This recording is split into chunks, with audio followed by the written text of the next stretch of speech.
I've moved around the Los Angeles arts world for decades. There are plenty of Jews here, and most of them are progressives. This has always been the case. 25 years ago, when you saw your Jewish friends at a cocktail party, they would be excited about their upcoming or just completed trip to Israel. There was a palpable pride in that scrappy little country. But that was beginning to change, and gradually my Jewish friends simply stopped talking about Israel. Why? What happened? Well, what happened is the American left turned away from the Jewish state and attached their affections to the so-called Palestinians. And American Jews just shut up and went along with it. Why did the left turn? I'll tell you. Progressives understand the world by a single formula. To them, the entire human story breaks down to this: oppressor versus oppressed. That's it. Their politics is only that idea. Everything that they are driven to do is in response to that one thing. They're really change junkies and control freaks, and oppression is their justification to monkey around with whatever is in place. So, when looking at any problem, they must locate both the oppressor and the oppressed. The math is simple. Who's doing well and who's not doing well? Oppressor, oppressed. Now, at one time, Israel was seen as an underdog, and therefore the oppressed.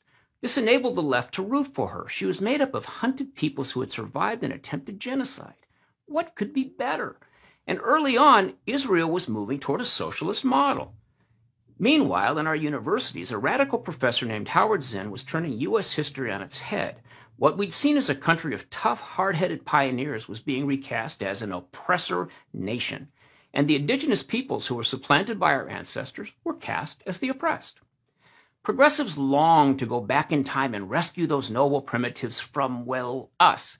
But they couldn't go back in time, so they just hated the white man as best they could while wearing stylish French jackets and making dream catchers.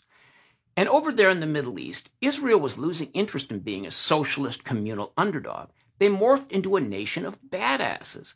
They fought off every attack and in their spare time built the freest, most forward-looking country in the region. And they did it with capitalism and military might. In a sense, they turned into America Junior, a group of advanced Westerners taming a wild frontier.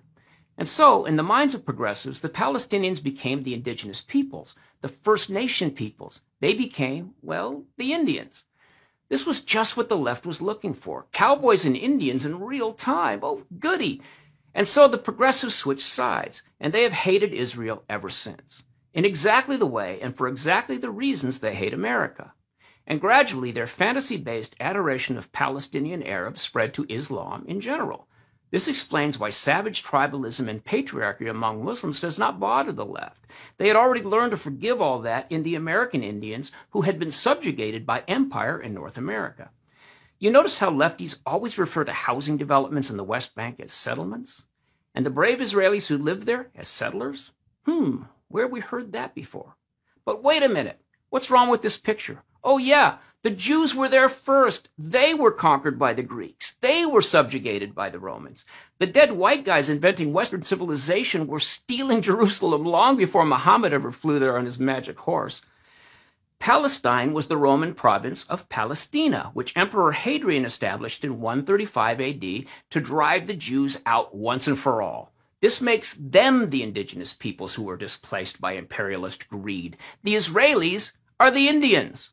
So maybe I need to call some of my Jewish friends and tell them it's okay to stop hating Israel.